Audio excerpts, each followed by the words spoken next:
Hello and welcome to the GrapeSEED official podcast. It is episode 179, which means it's time for Cindy's Corner. Welcome to the show.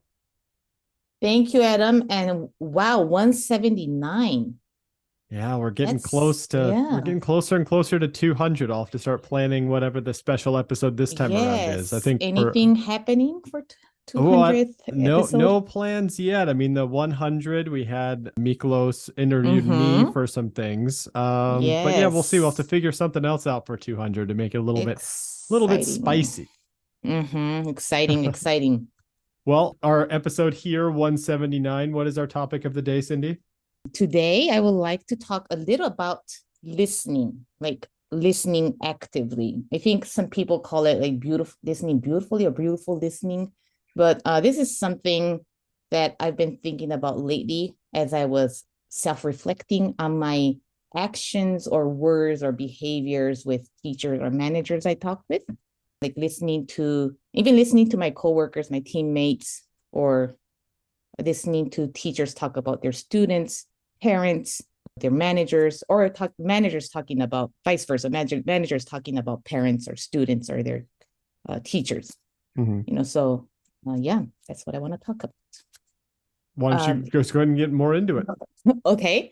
There are many reasons to listen. In the first place, I think listening is, fundamental part of any conversation. We listen as part of the communication process, right? When we want to understand what has happened or how someone is feeling, we listen to the words they say. We watch like their actions, their gestures, everything. Sometimes we listen because we want the other person to talk. We all know that need to fill silence with words. And if someone is ready to listen, it can stimulate us to talk. So we do that for others, or vice versa. Having someone listen to us makes us feel important and interesting. Therefore, just by listening, we can boost someone else's feeling of self-worth. And this is something we also encourage the teachers to do in their classroom. We always tell them, like, help your students listen to their peers actively, like not just interact with you between teachers and the students, but students to students, and have them repeat what he or she said and build on what they said. I think that's something a lot of coaches or teachers have heard. However, a lot of times we think we're listening, but we're not. We are not ready to listen. That's myself included. We are so busy thinking about when to jump in and share our thoughts or what we will say next. We tend to listen to what the others are saying from our point of view, our understanding, if we're not really, quote unquote, really listening. So there are many things that can get in the way. For example, if we are thinking ahead, we may finish the sentence of the speaker, or just interrupt them when they are just still talking. If we are tired or bored, we can lose concentration and drift off. That happened to me this morning in our meeting. And suddenly realizing that the other person has asked a question or asked you to do something and stopped talking, but you didn't even notice. And sometimes outside distractions, like the weather or some activity behind the speaker, can take our attention away. And also, it can sometimes be hard to interpret what the speaker is saying if they do not speak clearly, right? This is also, I think, a challenge if you have a different understanding of the words being used, or you just don't understand what they are saying, whether that's language barrier or cultural differences. Sometimes you think you're hearing something, but you realize you're listening and judging from your cultural understanding or preferences.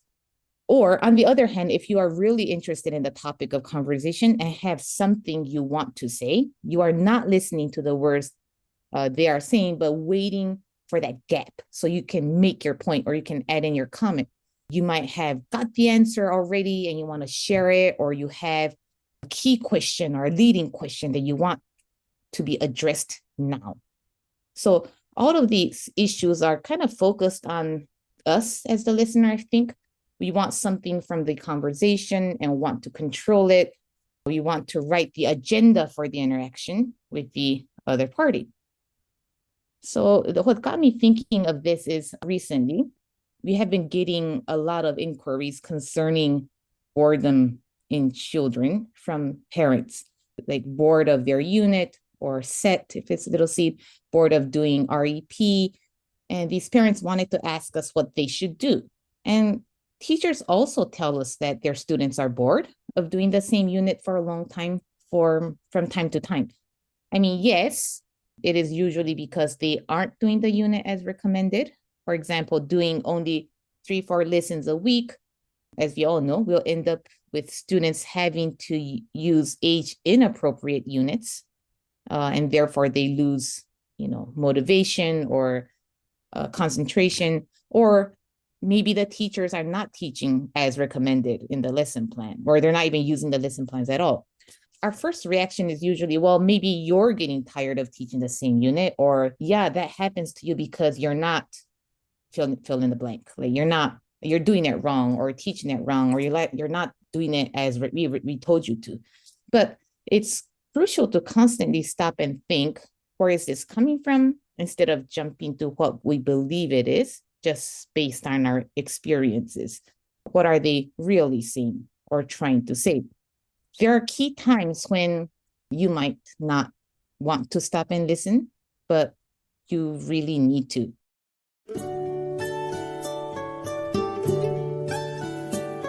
Goodbye, my friends, goodbye. I'm sad to say goodbye. It was a good day, but now I will say goodbye, my friends, goodbye.